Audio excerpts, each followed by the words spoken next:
আজকে বিনসের তেল ঝাল করবো।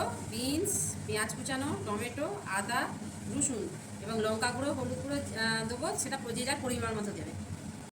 আমি এবার কড়াতে একটু তেল দিয়ে দিলাম। যতটা যে যেমন পরিমাণে যেমন সবজি হবে সেই অনুযায়ী তেলটা পড়বে। এবার আমার যতটা সবজি সেই অনুযায়ী আমি তেলটা দিলাম। তেলটা গরম হয়ে যাবে, এবার আমি পেঁয়াজ কুচানোটা দেবো। ঠিক আছে, এবার আমি পেঁয়াজ কুচানোগুলো দিয়ে দেবো।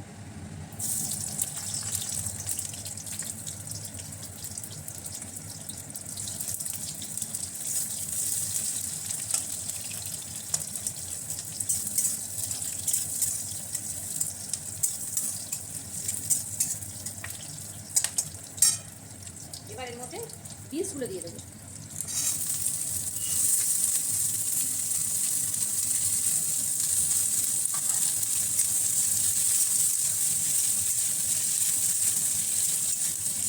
বিনসগুলো দেওয়া হয়ে গেছে, এবার এর মধ্যে একটু হলুদ গুঁড়ো, এবার একটু নুন দেবো।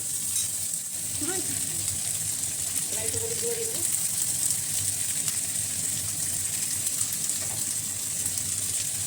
এবার একটু নুন দিয়ে দেবো।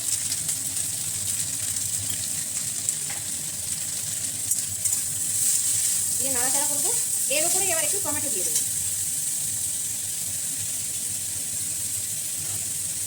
টমেটোটা দিয়ে এবার তার সাথে নাড়াচাড়া করতে করতে এবার আমরা একটু চাপা দিয়ে দেবো। এটা যতক্ষণ ভাজা ভাজা একটু হোক। এবার ঢাকনাটা খুলে দেখবো ভাজা হয়েছে কিনা।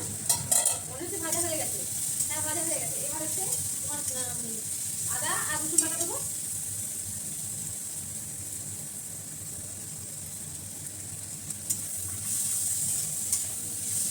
রসুন বাটাটা আর আদা বাটা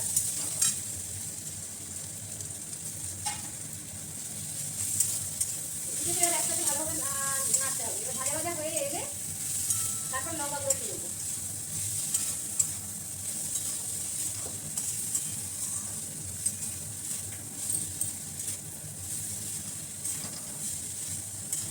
এবার ভাজা ভাজা হচ্ছে, এবার একটু লঙ্কা গুঁড়ো দিয়ে দেবো। এবার লঙ্কা গুঁড়োটা দিয়ে এবার নাড়বো।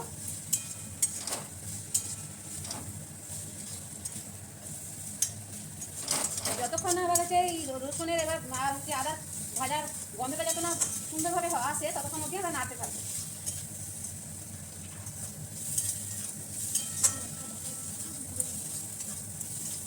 আমি কিন্তু গুঁড়ো লঙ্কা দিয়েছি, তোমরা কিন্তু বেটে লঙ্কাটা দিলে ভালো লাগবে আর কি। আমার আজকে টাইম ছিল না, মেয়ে স্কুলে যাবে, পরীক্ষা চলছে, মেয়ে স্কুলে যাবে, আমাকে ছাড়তে যেতে হবে কারণ ওর বাবা আজকে ডিউটিতে বেরিয়ে গেছে। তাই জন্য আমি একটু গুঁড়ো লঙ্কা ব্যবহার করেছি।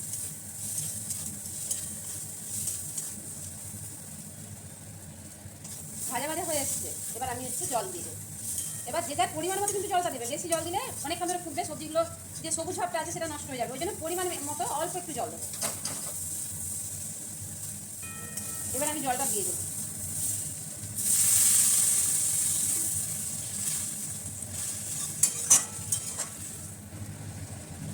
এবার জলটা দেওয়া হয়ে গেছে, এবার একটু চাপা দিয়ে দেবো। এবার জলটা যখন একটু মরে মরে আসবে তখন আমরা নামাবো। এবার আমি দেখবো যে এটা হয়ে গেছে কিনা। হয়ে গেছে, এটা হয়ে গেছে। এবার আমি এটাকে এবার এটা হয়ে গেছে যখন আমি এটা নামিয়ে দেবো। এবার পুরোপুরি হয়ে গেছে। এবার আপনারা কিন্তু এটা খেয়ে দেখবেন, খুব সুন্দর লাগবে। গরম ভাতের সাথে এটা এত সুন্দর লাগবে, আর কোনো সবজি লাগবে না, এটা দিয়ে খাওয়া হয়ে যাবে। এবার আপনাদের যদি ভালো লেগে থাকে তাহলে আপনারা একবার করে দেখবেন।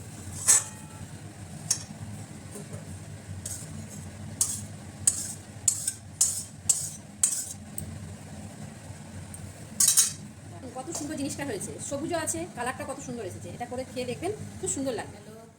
আজকে আমি কী কী রান্না করেছি সেটা দেখাবো। আর আমার মেয়ে স্কুল থেকে চলে এসেছে, এবার আসার পরে তাকে খেতে দিতে হবে। আমি সকালবেলায় দেখিয়েছিলাম বিনসের ঝালটা। এবার আমি যা যা রান্না করেছি তারপরে সেগুলো আমি তোমাদেরকে বলে দিচ্ছি। ভাত, বিনসের ঝালটা তো দেখিয়েছি। আর গেঁড়ি, এটা তোমরা কে এটা কি বলো আমরা জানি না। গুককে অনেকে বলে গুগলি, অনেকে বলে গেঁড়ি, আমরা গেঁড়ি বলি। আর হচ্ছে এটা টমেটো পোড়া, তাকে হচ্ছে পেঁয়াজ দিয়ে শুকনো লঙ্কা পুড়িয়ে তাকে মাখিয়েছি। আর এটা হচ্ছে মাছের ঝোল।